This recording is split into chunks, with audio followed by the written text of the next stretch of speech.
Hi, and welcome to Howard and Raluca. Hi, I'm Howard Rukarsh, co-founder of Canada's largest independent brokerage and podcast host of Real Estate with Howard Rukarsh. And I'm Raluca, co-founder of Decoro Software Solutions and award-winning realtor.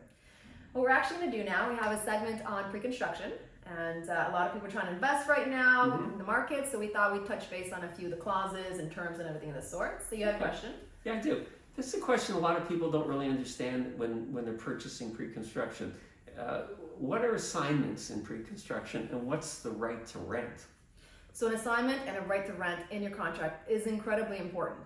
An assignment clause, and you have to make sure, because some builders do charge you for them, so have your lawyer always review it during your 10-day cooling off period that you have these in the contract. An assignment allows you to sell your pre-construction condo or house before it actually closes. Okay, so let me ask the next question. Why does somebody want to have an assignment clause? What are they considering?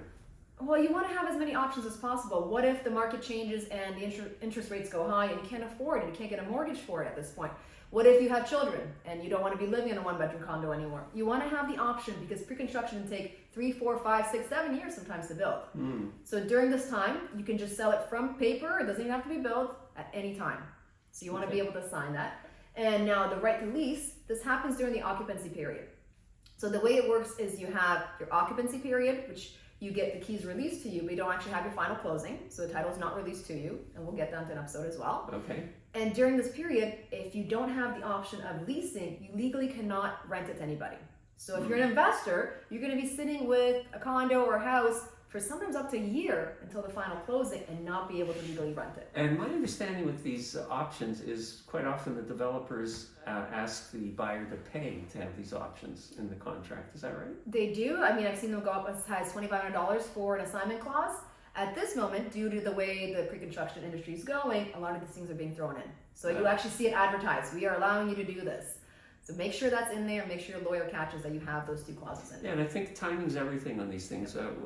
Raluca mentioned at this point in time, right now we're in November of 2023, and that timing part, if we were to do this a year ago, would have been different. If we do it 2 years from now, it'll be different.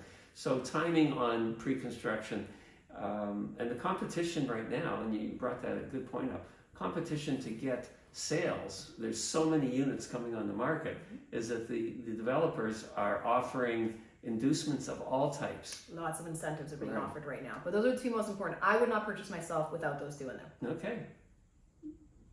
Thank you. Thank you. See you next time.